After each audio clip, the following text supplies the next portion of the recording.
দাদা, যতগৃহ কলকাতা, তারাপীঠের পর কলকাতায় 9 জনের প্রাণ গেল, দায় চাপানো চলছে, একে অপরের ওপর দায় চাপাচ্ছে, কিন্তু সমস্যা কি আদৌ গভীরে গিয়ে সমাধান হচ্ছে?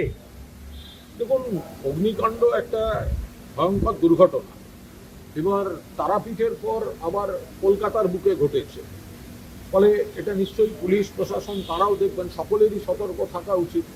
এখন সেটা কিভাবে আগুনটা শুরু হলো সেটা তো আমাদের পক্ষে বলা সম্ভব নয়, যাদের হাতে প্রশাসন তারা বলতে পারে। ফলে আমরাও আমাদের মতো করে আমরা খবর রাখছি এবং সকলের সতর্কতা সাবধানতা প্রয়োজন যাতে এই ধরনের ঘটনা না ঘটে। এবং যাদের হাতে এখন প্রশাসন আছে, ফলে উদ্ধার করা, মানে অগ্নি নির্বাপনের ব্যবস্থা বা বাকি সমস্তটাই এটা সম্পূর্ণ তাদের দায়িত্বে পড়বে। দায় চাপানোর একটা তো খেলা চলছে, মানে একে অপরের ওপর দায় চাপাচ্ছে। বলছে পূর্বতন সরকার, ববি হাকিমকে জিজ্ঞাসা করা হলে তিনি বলেছিলেন পূর্বতন সরকার যে অডিট করার কথা ছিল ফায়ারের জন্য, সেই অডিট থার্ড পার্টিকে দিয়ে করানো হয়েছে, থার্ড পার্টি সঠিকভাবে করেনি। দেখুন, যদি সেগুলো হয় তো এখন ফিরাদ হাকিম তো ভালো তৃণমূল, সে তো বিজেপির কোলে বসে দোল খাওয়া তৃণমূল, তার নিজেরা কথা বললেন না, আমাদের দিকে পাঠাচ্ছে কেন? মেয়র কে ছিল? ফিরাদ হাকিম। পুরমন্ত্রী কে ছিল? ফিরাদ হাকিম। বিজেপি কাকে দোষ দিচ্ছে? পূর্বতন সরকার। ববি এখন কোন দিকে আছে? ভালো তৃণমূল।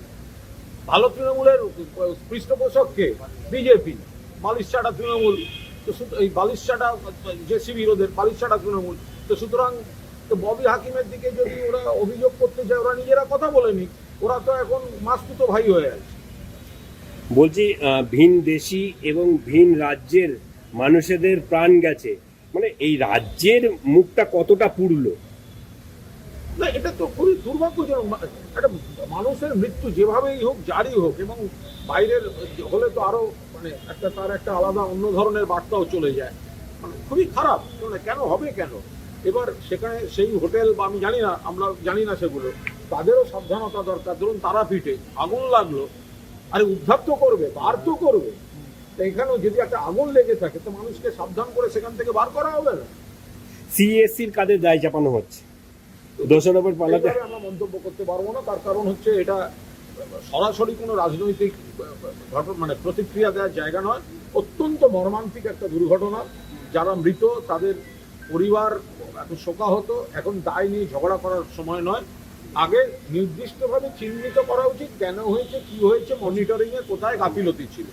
যদি ওই হোটেলের দোষ থাকে তাদের দোষ, যদি বিদ্যুৎ সরবরাহে গন্ডগোল থাকে তারা বুঝবেন, আর যদি মনিটরিং এর দোষ থাকে তাহলে সেটা ভালো তৃণমূল হয়ে যাওয়া ফিরাদ হাকিম উত্তর দেবেন। আমরা শেষ প্রশ্ন, অভিষেক বন্দ্যোপাধ্যায়ের অ্যাকাউন্ট ফ্রিজ হওয়ার সঙ্গে ক্রেডিট কার্ডটিও বন্ধ করে দেওয়া হলো। আমি কোনো মন্তব্য করতে পারবো না, বিস্তারিত জানি না একেবারেই। মানে যেটা জানি না এবং যেটার সঙ্গে আমার দলের বা এই ধরনের কোনো সম্পর্ক নেই, একটা কে বা কারা দলের নেতা নেত্রীদের উপর একটা প্রতিহিংসা পরায়ণভাবে নেমে গেছে। তো সুতরাং এটা তারা এবং তাদের সংশ্লিষ্ট যারা আইনজীবী তারা বিস্তারিত বলতে পারবেন। এটা যেটা আমরা বিস্তারিত জানি না, কি করবো।